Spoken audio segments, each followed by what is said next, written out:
I have in studio, my guest is RSD Madison, and he is a pickup artist, dating coach, YouTuber, and public speaker. He's a part of a company called Real Social Dynamics, which teaches men how to pick up women at clubs and other social places. That's amazing. Welcome, Madison. Thank you. Thank you for having me. RSD Madison. Thank you for coming in, man. Indeed. And so you teach men how to pick up women? Well, there's a lot of things that happen. I think the first thing is a lot of people don't feel comfortable in their own skin, men and women, and it goes very silent, very quiet. Not a lot of people know about it, and these people that feel this way, there's not really a resource for them to turn to. And so that's where I come in. I have a lot of social experiences, bars, lounges, nightclubs, dealing with people that have social anxieties, people that have low self-esteem, low confidence. What happened to men that they lost the know-how of picking up women? When I was growing up, no one ever taught us how to date. Right. Or how to talk. What happened to men that they lost the art of dating? Mm-hmm. Good question. Very good question. I think it all starts back to rituals, right? If you look, back in the day, if you were a man, you were 18 years old, you were enlisted in the war, or if you're part of a tribe somewhere, they would have a ritual where they'd put you out into the jungle and you'd go with your spear, and then once you had this spear, you'd eventually kill an animal, come back, you're part of a man, part of the tribe. Now these rituals don't exist anymore. Now the modern day thing is very common for a man to stay home and somebody else in the family, he's cutting coupons, and somebody else in the family is maybe bringing in money and stuff like that. So men, we don't have this niche community anymore. But I never had a spear. I never went out into the jungle. But, like when you're growing up as a man, as a boy, you're growing up, become a teenager, and then you start noticing women. You just naturally go get women. You just start talking to them at school or at play or wherever you are, right? And then as you get older, you start going to a club or something. You just talk to women. What wrong with men that they can't just do that naturally? Yeah, I think a few things happened. One of the things that happened is there was more single parents. A lot that contributed to it a lot. Yeah. Right. So for me, example, I came from a single parent household. My mom and dad got divorced when I was 2 years old. Never really even met my father at all. Wow, I'm sorry to hear that, man. It happens. You need to find your father, though. Oh, I've reached out to him. Oh, yeah, yeah. I have absolutely reached out to him. Yeah. And since I became kind of popular on the internet, my estranged brothers and sisters literally have reached out to me. I found I had 4 or 5 brothers and sisters later on. So that's the story there. Amazing. Yeah, amazing. Internet can do amazing things. That's right. And you find out you had family you didn't even know you had. I'm telling you. And so I didn't have my dad around at all. What was it like not having your father? What that felt like within? Yeah. I mean, my mom took the place of dad as much as she could. But she can't. Women Right. can't be your dad. Can't. Right. So she tried to get me involved with guys that were either in the church community or guys that were in her family. But the people in the churches are messed up. Some of them are. I mean, they did the best they could. They did their best Right. intention, Yeah. right? That the best they could, and there was really no replacement. So I found myself when I was younger. This is in my teenage years, trying to date and just really not knowing how to relate to women in that age. Amazing. And my mom would say a lot just when somebody's mean to you, just do it what Jesus would do, turn the other cheek, or the best way is to buy a girl flowers. I just try to do whatever my mom told me to do, and it didn't really work out at all. Right. And it was great information for her generation when she grew up, but not great information for the Western world. So how did you figure it out? Oh, to be honest, I hit rock bottom at first. I remember one of my first girlfriends. When I was 16, she was Native American, and she had a really abusive household. She was an Indian? Yeah. Like one of the Indian? Yeah. That's amazing. That. Why would you date an Indian? We were in school together. We were very good friends. Okay. And then we ended up becoming good friends and talking together and seeing each other. And then but she had that culture had a lot of issues. She had aunts, uncles sniffing glue, doing gasoline. It was crazy. So now to go to see her sometimes, I try to help her out. She's no, I don't want your help. And I just had very unsuccessful situations in school. Yeah. And then I think even in school, the first girl, I remember this, she was this girl from Yugoslavia. First girl I liked, I told her I liked her, but she was the girl of the school bully. This is grade 4. And so in grade 4, I tell my best friend about this. He's like, all right, we'll keep it a secret. 6 months goes by. End of the year, he decides to just blurt it out to the whole school. And everybody's like, whoa, oh my gosh. And I go, why'd you tell her that? Why did you tell her? The school bully has goons even in that age. They hold me by the arms in the coat room, and she walks up to me and says, I heard you like me. How dare you like me? Psh, slaps me in front of the face in front of the whole school. Wow. So, you know, I mean. Did you slap her back? Of course. So, first of all, I was tied down. And no, I don't hit a woman. If they hit you, you won't hit them back? I think, you know, nowadays in my older knowledge, I use an example. You don't see rabbits going up in the woods and attacking bears. Right. Right? Right. But for some reason, it's okay for a woman to use physical So if a aggression. woman were to hit you, would you hit her back or would you just take it? I think it depends on the context, right? It depends Period. on the context. Yeah, it depends on the context. I don't think it's a cut and dry thing. I think it depends on the context. Really? Yeah, absolutely. Amazing. Yeah, like even if I got in a fight with a guy or like a colleague of mine, like, you know, I wouldn't hit wail on a colleague because that colleague, there's a business relationship there, right? You got to think about the long-term effects. So I'm always looking at the big picture. Oh, I see what you're of saying. things. Yeah. So let me go back to the pickup artist. You met Joel, right? Yeah, just Luann. My audio engineer. He Yeah. black. I've noticed. So let's say Joel going out tonight to a club, he and his little buddies, right? And they need advice how to pick up a girl. What would you say that? What are the steps to doing that? Yeah, first thing, you know, people say just be confident or just be yourself, which is great if you're already confident. Otherwise, it's kind of like loose, vague advice. Right. I'd say the first thing you want to think about is not getting this loop of asking too many questions, right? 'Cause people, when we get nervous, we ask questions. We're like, "What's your name? Where are you from? How'd you get here?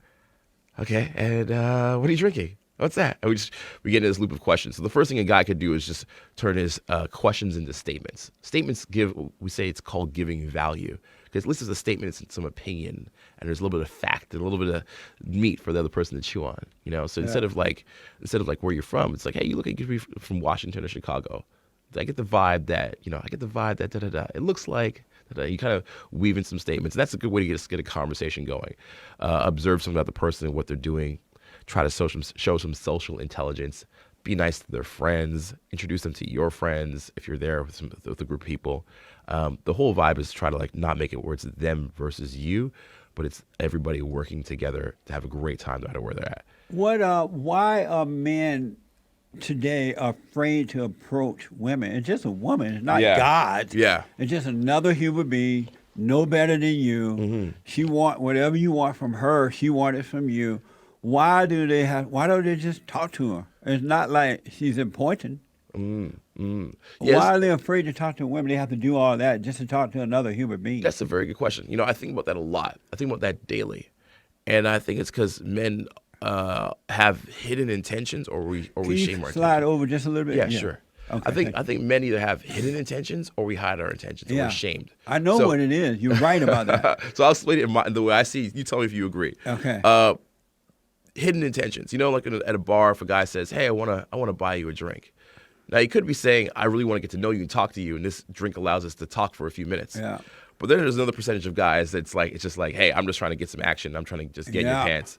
And so what happens is the women then think that all guys, their immediate intention, if he buys her a drink, is to get in her pants.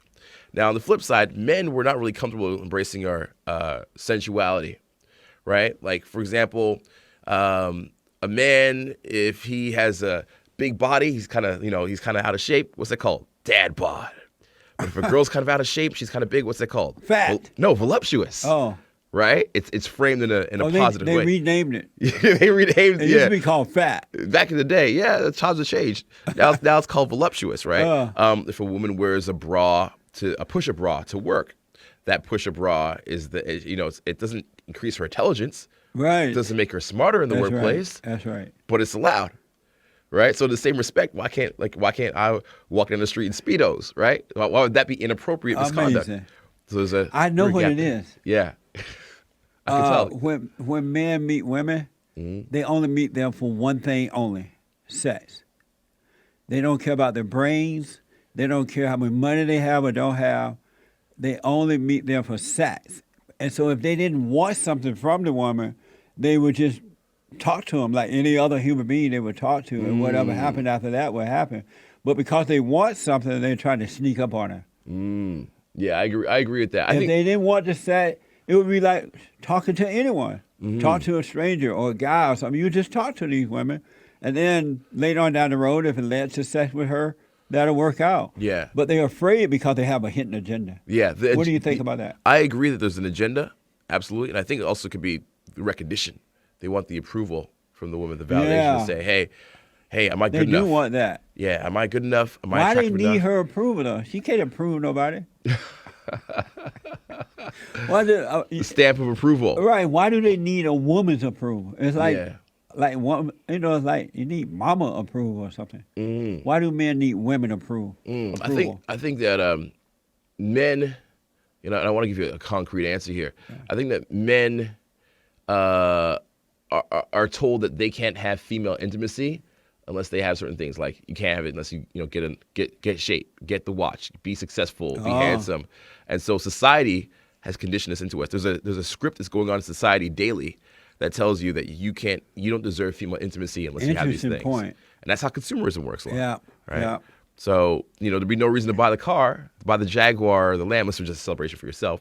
No reason to buy it unless it also helped you get approval for women. That's amazing. So this script is there, and it's playing in the backgrounds of our mind 24 hours a day, 7 days a week, and it's just in the background of our minds. What a setup. Yeah, it's a setup. That's what it is. It's a setup. Yeah. Let me ask, if it wasn't, and since you're the expert, if it wasn't for sex, would men have anything to do with women?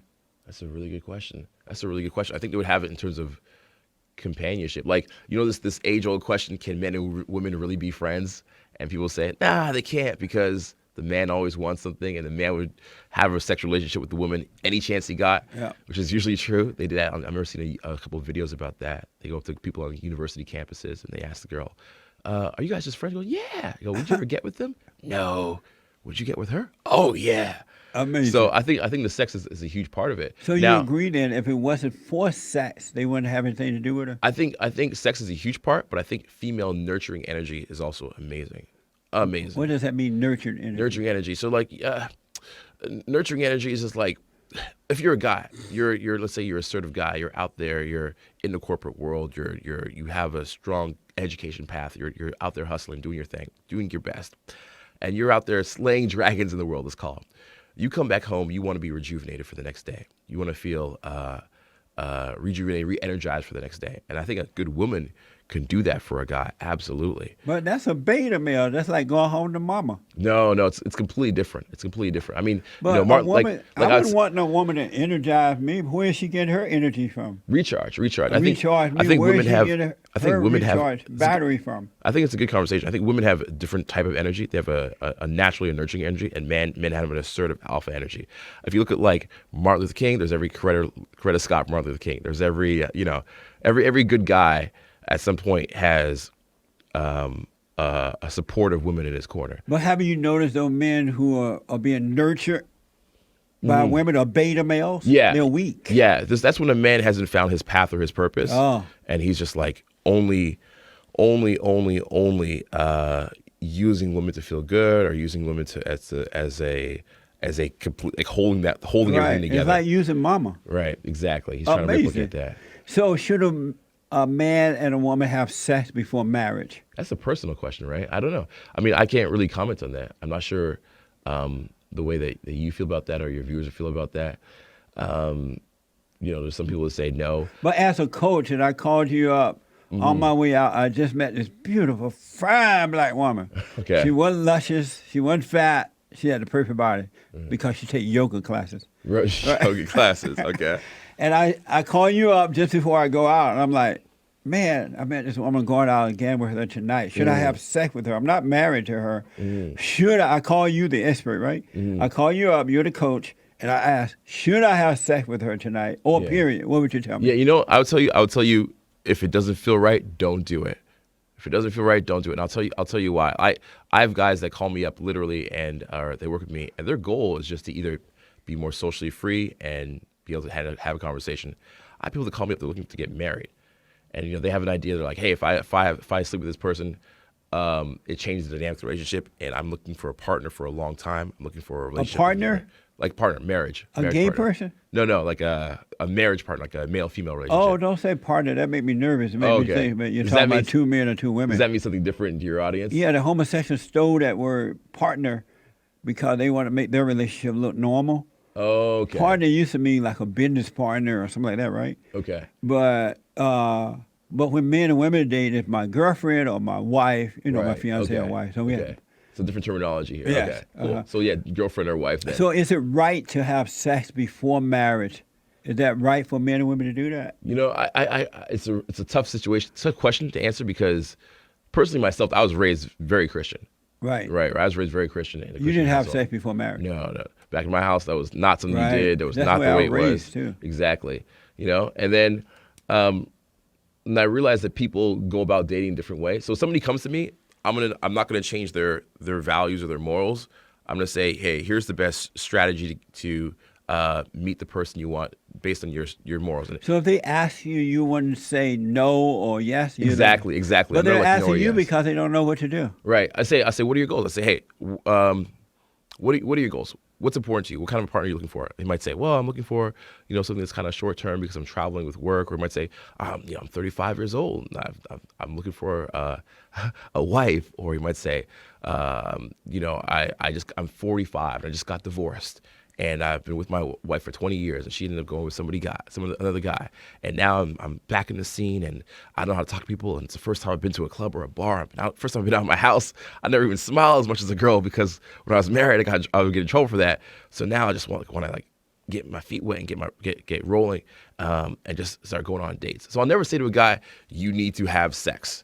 That is not my position. I'll just say, where are you in your life? But do you tell them they don't need to have sex? If a guy doesn't want to, he doesn't want to. Yeah, absolutely. Are you I have married Christian? people come to my events, actually. Married people? Yeah, I have them. And they're not sure if they should have sex or not? Oh, they'll be married and they'll come just to learn the social interaction part. Oh, I see. Just to learn how to have social intelligence. They can't read social cues. Right. Like if somebody were to cross their arms or look at them with a frowned face, that doesn't register for them. They don't understand what's happening. So they'll come to just learn to read social cues because they haven't had a lot of social experience. Do you agree with me that women are sex dealers and men are sex addicts? Absolutely. Absolutely. Yeah. I mean, everything is. Yeah. You want to expand on that? In what way are they sex dealers? Because women control men with sex, because they see that men really love sex like a drug addict would love cocaine or pot or whatever. And so the women serve them the sex like a dealer would to seduce them. Right. And once she got them, she Right. controls them with sex. And then they hate the men for their weakness, but they are used to sex to control them. Absolutely. Like a lot of these industries like porn, strippers, all these things wouldn't exist unless we were addicts and also if we furthered it. Yeah, we that's furthered it right. ourselves, Are you a Christian? I was born and raised Christian. Yeah. And so are you a Christian? Right now I'm not practicing at the moment, no. So are you a Christian? I would say in my heart of hearts, yes. Yeah. So what does that mean? For me, In your heart of heart, but you're not practicing. my heart of hearts, it means like my moral compass and values were set up in a way that's like I believe in a higher power. I believe in God. What's the high power? Higher power? God. Oh, why don't they call him God rather than high power? I'm trying to just generalize. I'm not sure what your audience relates to, so I'm using different terminologies. Okay. It's for whoever's listening. I got you. So yeah, that's the way I was raised. I absolutely do believe in that. Oh, okay. Yeah. But what do you mean you're not practicing being a Christian? It's not something you practice, it's something you are. Right. What do you mean you're not practicing it? Well, I mean, like, I'm not currently like in a church. I'm not currently reading the Bible. I have read the Bible from beginning to end thoroughly. It's a big serious book, like page by page. Remember, I gave myself a challenge one day to read it. Not to read it. It took me half a year to read it. Right. But I read it in meticulous detail and looked up every single pass that I didn't understand. No wonder you stopped reading it. When? No wonder you stopped reading it. Oh no, I read the whole You did thing. all that. Yeah. I That's want too to understand. much. No, I want to understand. I want to understand. I got to understand what I'm. But it didn't work. How so? It didn't work. It did. Oh, It it did did. change my perception on life and the world, and impacts my thoughts and my goals to this day. We're running out of time. I got to ask you a couple short answer questions. Go ahead. Do you agree that men are under attack, that they are the most hated species on this side of heaven? Yeah, it's the world has changed. The way men and women interact has changed, and the balance is off. And it wasn't balanced before, but it's sure as heck ain't balanced now. And we got to find that balance again. Give me one big mistake that men make with women. Not being authentic about their passions and their goals. Yeah. Are you married now? I'm not. I would like to be one day. Probably. You would like to get married, have family? Yeah, probably. You have no kids or probably anything? like 2 to 3 years I'll get married, yeah. Oh, you don't want to be happy anymore? I'm open to it. I've done a lot of dating. I've traveled the world 4 times, 35 cities a year. Right on. You know, I've had my experiences, so. Yeah. No kids or anything? Not yet. Amazing. And you're black. You know how most black people I'm Canadian. Oh, well, no wonder. Yeah. That explains it. How old are you? I'm 36 right now. Okay, just for the women who are watching, they're going to call you up. Hey, how can people get in contact with you? If they need your service, they can get it. Yeah, absolutely. Thank you. Appreciate it. Best way is to reach out on YouTube. You can see me. It's YouTube RSD Madison, Madison on YouTube. There's tons of videos there, millions of views, lots of free content. Check it out. Enjoy it for yourself. Learn some things. Scroll through it. Leave a comment. Tell me you met me from the Jesse Lee Peterson show. Yeah. And, I'll be sure to respond back on the comment section there. Do you believe that most males are beta males today? Yeah, absolutely. I think before a guy that was just assertive was an alpha male, but now we are beta males. And I'd say there's even a shadow alpha male, the guys who are extra violent, extra aggressive, and they're trying to cover up their insecurities by puffing it up. So the true alpha male is a little bit lost. And I think, it's we're in a part in our society right now. We're trying to rediscover him, and I hope that we all do. Absolutely, man. Wow. Madison, that was great. Yeah, thank you, man. You came out swinging. You had a bam, bam, bam. You were not holding back. You had the hard questions. I appreciate that. Well, I appreciate you handling that. You didn't run from them. I appreciate that. And we got to have you back. I appreciate that. Yeah, I'd love to come back. Okay. And I am now an avid fan. My friends, I didn't know about you before. My friends told me, you got to check out this guy's show. I love it. Several of my friends said that. So that's why I was like, okay, you know what? I'll do it. Because usually I don't say yes to appearances. But, I want to say yes to you. Well, I'm grateful that you came in. Thank you. All right, folks, we got to take a break. When I come back, I'll take some of your calls. Back in a moment. Thank you, Madison.